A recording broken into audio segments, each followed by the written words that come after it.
O deputado federal do PMDB, pré-candidato a prefeito de Campina Grande na eleição do ano que vem, veneziano Vital do Rego, é o nosso convidado de hoje. Nós trouxemos veneziano para que ele nos fale sobre a destinação das suas emendas parlamentares, sobre a sua participação nas reuniões que definiram as emendas de bancada, sobre o trabalho nas comissões lá da Câmara e também no plenário, claro, com todo esse clima de animosidade que toma conta de Brasília.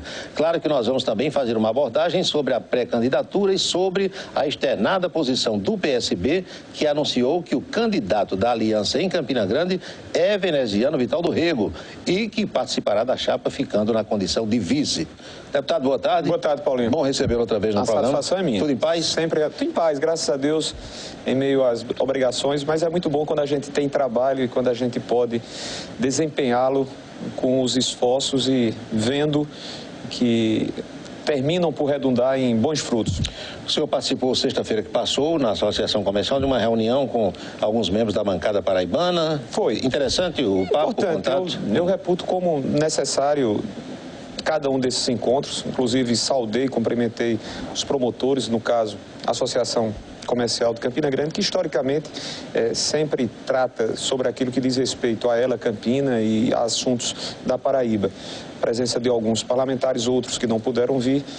Fixamos-nos em relação a dois itens mais delicados que você deve ter sabido, que é a questão do abastecimento, da crise hídrica que nos assola e nos preocupa profundamente em Campina, região em todo o semiárido nordestino, e também questões relacionadas à segurança.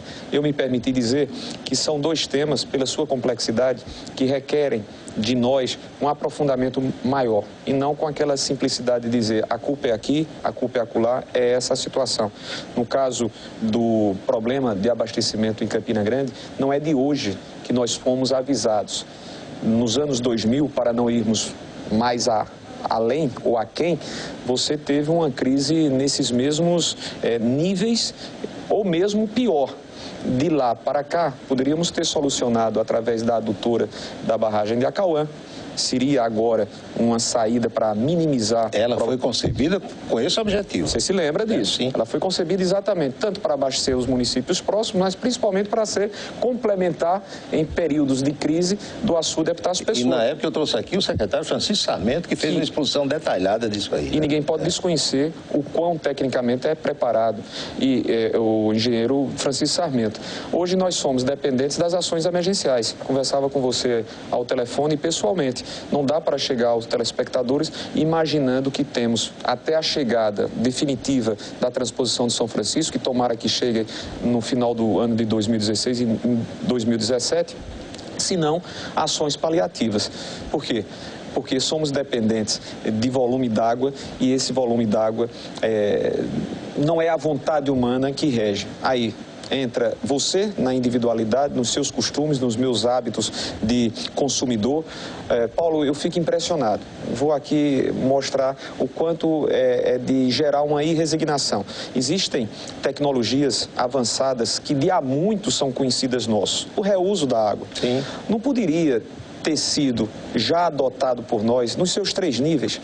Não custaria nada as plantas empresariais, ou seja, os projetos de instalação de empresas, só serem aprovadas se tivessem a previsão do reuso d'água.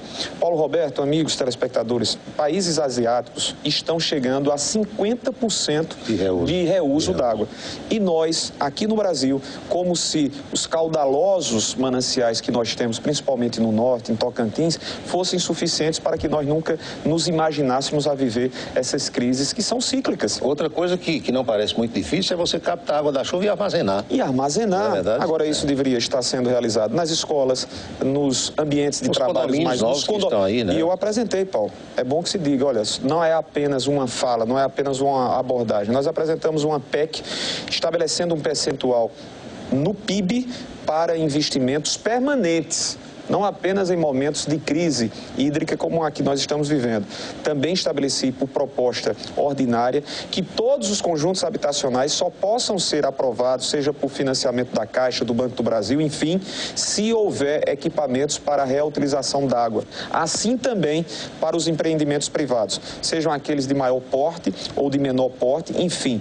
O uso da água precisa ser administrado com a racionalidade que nós não temos, imaginando que essa escassez nunca chegasse. Deputado, o senhor não tem qualquer tipo de problema de participar de qualquer encontro com membros da bancada que sejam de uma outra corrente política, desde que o objetivo seja o bem do campinense do Paraibano? Absolutamente. Né? Você sabe o meu perfil, nunca me neguei.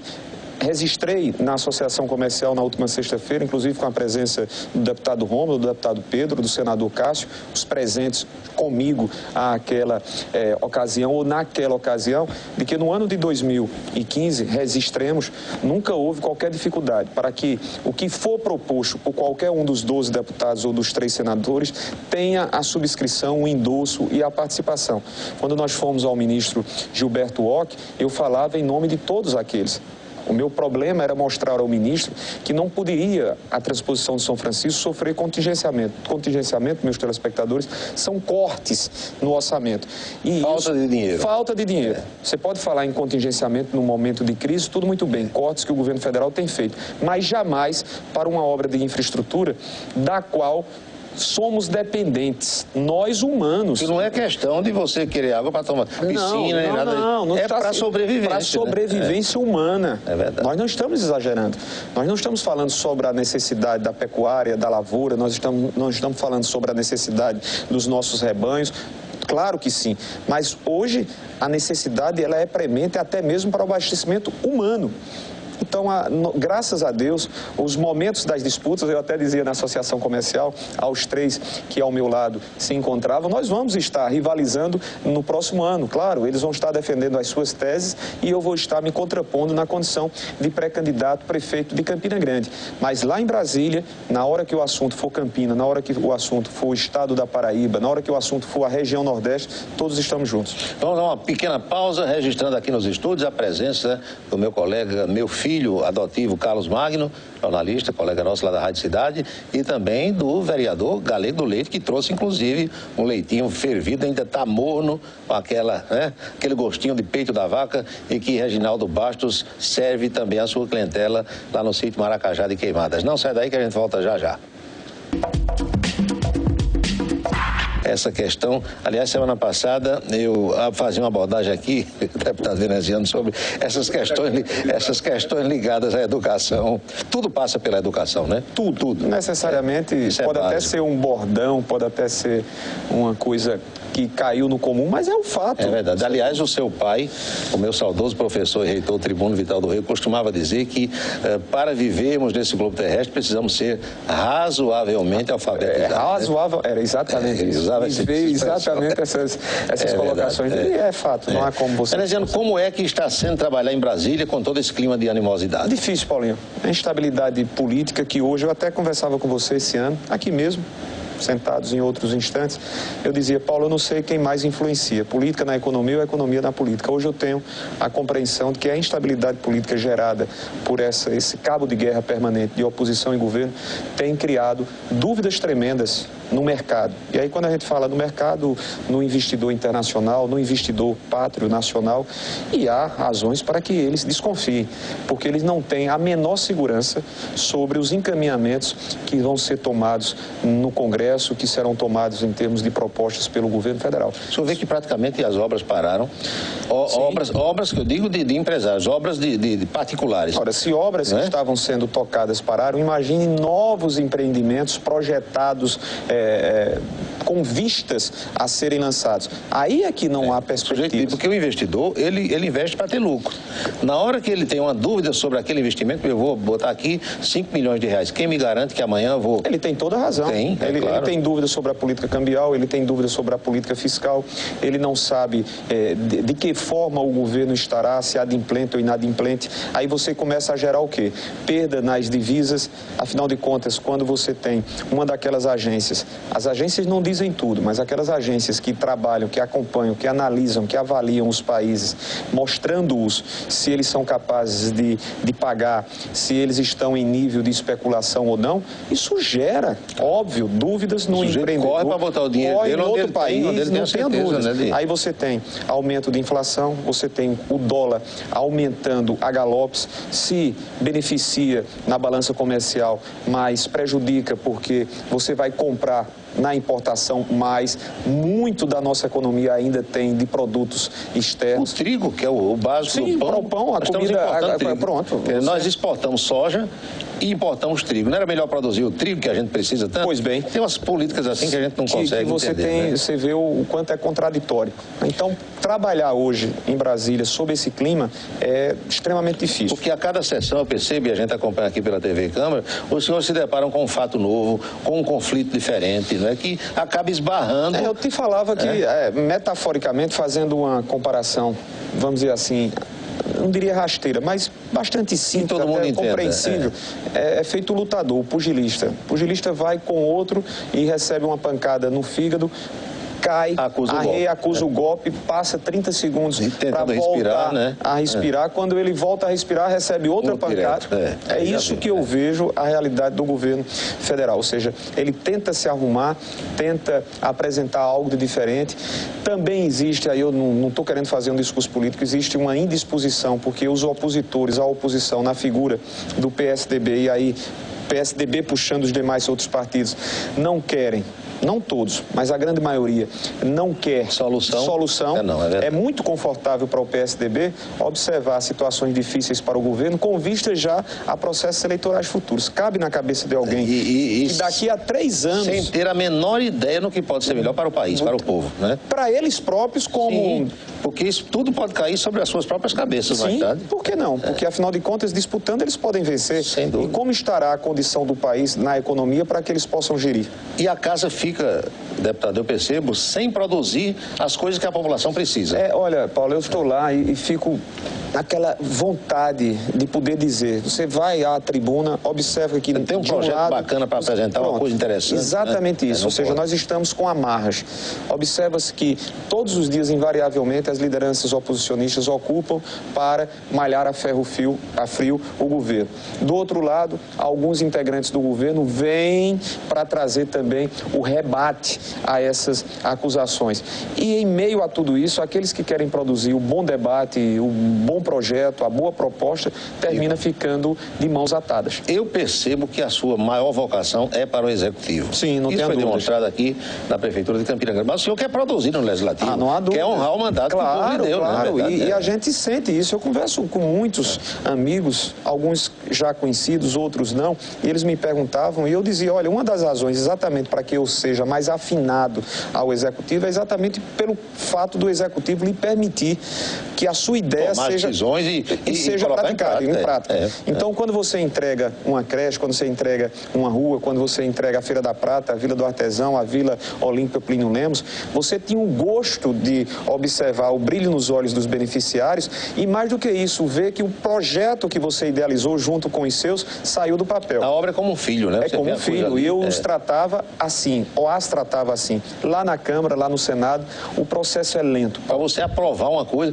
A sua mãe, a deputada Neildinha, me dizia aqui, para aprovar uma lei, quando ela conseguiu aprovar a primeira, ela veio aqui e disse, olha, uma vitória. Passaram-se 4 anos e uma dessas propostas, entre outras que ela conseguiu, só foi aprovada, inclusive com a minha relatoria já agora comigo. Na outra legislatura. Na outra legislatura. Paulinho, nós apresentamos quase 100 propostas, entre propostas de emenda à Constituição, já te citei algumas, e outras propostas ordinárias.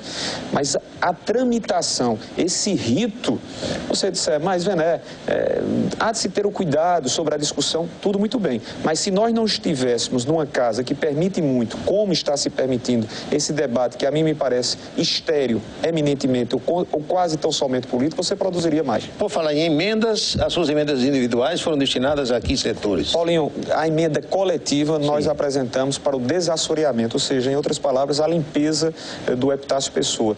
O Epitácio Pessoa, nosso buqueirão, ele há muitos e muitos anos... Eu acho que nunca foi feito um trabalho assim, com profundidade. Eu não me recordo, pelo menos nesse tempo... E lá se vão 50 e poucos anos. Da sua entrega. Pois bem, então a preocupação nossa é que na perspectiva das águas do Rio São Francisco, chegando ao final de 2016 ou 2017, encontrar o Epitácio Pessoa em condições de recepcionar o maior volume d'água, metros cúbicos d'água, porque agora, se você observar, ele está muito assoreado, sujo, detritos de todos os tipos, lama, terra. Então, é uma preocupação nossa e diz respeito exatamente a essa realidade atual. Claro. Então, a nossa emenda de 50 milhões de reais, e não adiantava colocar mais, porque vai ser uma luta viabilizar já esses 50 milhões, foi para o Ministério da Integração. Nós colocamos recursos também para investir em poços, perfuração de poços, mais uma vez, já tínhamos feito em 2015 e para 2016, ajudas às entidades como de costume, FAP, APAI, São Vicente. Colocamos também recursos para investimentos na malha viária de Campina Grande e de outros municípios, para a educação. Algumas das emendas, elas foram genéricas. O que significa dizer genéricas? A gente fica no aguardo das demandas que nos são apresentadas pelas prefeituras e aí nós vai destinando para uma, para outra, de acordo com esses pedidos. Muito bem, a gente vai a outra pausa para na volta fazer uma abordagem mais sobre a questão política, sucessão em Campina Grande, a posição externada pelo professor Fábio Maia, semana passada aqui no Ponto a Ponto, e eu aproveito para registrar aqui o convite do Carlos Magno para quando terminar a entrevista com o deputado veneziano, a gente dá um giro lá pela Zona Leste. Eu não sei o que ele quer fazer hoje no Bar do Ceboleiro. Alguma coisa ele organizou segunda-feira. Não sai daí que a gente volta já já. E a gente vai ao último bloco da entrevista de hoje com o deputado federal do PMDB, veneziano Vital do Rego. Veneziano, e a política pegando fogo, começou a subir a temperatura. Diríamos nós, esse processo político em Campina, ele é permanente, né, Paulinho? Nós assumimos a condição de pré-candidato a partir do instante em que os nossos companheiros de diversos partidos, e aí é bom que nós sempre resistamos o próprio PSB, na figura do governador Ricardo Coutinho, que é a sua maior liderança, companheiros como o secretário Fábio Maia, que foi meu auxiliar enquanto prefeito, amigo, do próprio presidente Adriano Galdino, de outros condutores que administram e dirigem legendas como democratas, do senador Efraim, do PSL, do deputado Tião, do deputado Álvaro aqui em Campina Grande, do PRP, do PTdoB, do deputado Inácio Falcão, foram pessoas importantes para que convencessem-nos de que o instante requeriria que nós apresentássemos a nossa candidatura como opção às eleições de 2016. E eu fiquei muito à vontade. Disse durante os 9 meses que se nós tivéssemos um outro nome não teria nenhum problema. Participar da eleição, defender esse nome, faria como fiz com todos os meus esforços, nossos esforços, na eleição passada de doutora Tatiana. Mas já que eles pediam, requeriam, sugeriam que fosse o nosso nome, estamos aqui a fazê-lo, já trabalhando as ideias. Eu costumo dizer, Campina já me conhece como administrador. Todos me conhecem como administrador. Agora, querem saber se numa nova passagem, quem sabe, só Deus permitirá, e o eleitor dizer isso em 2016, o que pretendo realizar por Campina, e tenho muita coisa em mente. Tem algum acordo traçado, Campina, João Pessoa, PMDB lá, PMDB aqui, senador Maranhão, veneziano, Ricardo Coutinho, Fábio Maia, o que é que vocês têm conversado? Olha, formalmente não, Paulo. Não, né? É claro e natural que nós entendamos e compreendamos que o PSB, ao tempo que lança uma candidatura em João Pessoa, e foi lançada a pré-candidatura do secretário extremamente competente, técnico de mão cheia, que conhece a realidade administrativa da capital desde o tempo de Ricardo como prefeito, passando os 6 anos e chegando ao governo, é uma candidatura que fatalmente se viabilizará. A candidatura do PMDB, que é uma candidatura posta na condição de ter o seu nome, deputado Manuel Júnior, eu digo, ela é legítima, ela é plenamente compreensível. Agora, ela vai ter uma dificuldade a mais. Ela vai ficar imprensada entre essa é a questão. A situação com Cartacho e João Azevedo do esquema governista. Pois é, você vai ter a candidatura do prefeito, que vai à recondução. O mesmo ocorreria com o PSB aqui. O mesmo ocorreria com o PSB. Ficaria imprensado, exatamente. Caberá ao PMDB da capital, de acordo com o andar dos fatos. Olha, o deputado Manuel vai ter uma dificuldade extra, que havia a perspectiva. Quando o prefeito Luciano Cartacho sai do PT e filia-se ao PSD, provavelmente com a perspectiva de poder contar com a ajuda do PSDB, Sim. que era, em tese, um aliado que o PMDB imaginava ter. Então, estou lhe dizendo isso de forma muito racional. Ou seja, se, Manuel, se viabilizar eleitoralmente com percentuais que mostram que o PMDB deve continuar bem. Caso contrário, é natural que nós firmemos com o governador. E que o PMDB lá ofereça o vice, quem sabe, né? Pois bem. Como o PSB pode oferecer o vice. Natural que a primazia do PSB, até porque ao abrir em Campina Grande a chance de sermos nós o candidato do PSB e de mais outros partidos, é natural que também, assim, tenhamos o PSB sugerindo o seu nome. O senhor tem feito algumas críticas à atual administração do prefeito Romero Rodrigues, se reportando inclusive a obras que vêm da sua gestão. Verdade, eu não nada contra que a obra seja concluída em sequência daquele que deixou. Não tem problema nenhum. Agora, assumir sem absolutamente ter a humildade de reconhecer, eu penso que isso não é algo sugerível, algo defensável. O prefeito Romero Rodrigues, nas comemorações dos 150 anos de Campina Grande, apresenta uma mídia reportando-se, primeiro, 250 ruas pavimentadas, Paulo, por favor, não chega a 40 ou 50. Outras que foram feitas com os recursos que nós deixamos. Eu cito sempre o exemplo da região sudoeste, ali a região do Novo Horizonte, do Pelourinho, próximo ao Distrito dos Mecânicos. O prefeito apresentar a Gemílio de Figueiredo aqui, vizinho a nossa, quantas não foram as vezes que eu vim aqui com a realização das obras, que só não foi entregue por nós porque nós concluímos o nosso mandato, mas deixamos 18 milhões de reais. O prefeito apresentar a UPA Porte 2, que passou 3 anos para ser inaugurada e ainda não foi, como obra sua. Apresentar o Canal da Lama como se fosse uma obra sua, tendo sido iniciada por nós com recursos deixados por emenda pelo senador Vital do Rego Filho. O prefeito apresentar o conjunto Major Veneziano de 2.000 casas como também sendo iniciativa da prefeitura, tendo sido nós, na nossa gestão, que trabalhamos com a Caixa Econômica Federal e a iniciativa privada. Então isso me chama a atenção pelo estilo, pela característica dessa gestão. É uma gestão que tem dificuldades tremendas de apresentar algo que seja realizado por iniciativa, planejado e cujos recursos foram conquistados por ela, a administração atual, e usurpa dos outros. Ou quando também mente ao dizer, municipalizou o Hospital Dr. Edgley. O Hospital Dr. Edgley já tinha sido, em parte, alugado por nós para a implantação da emergência psiquiátrica. O prefeito fechou o Serviço Municipal de Saúde e os serviços prestados lá na antiga Casa Dr. Francisco Brasileiro, e os relocou em número menor de especialidades.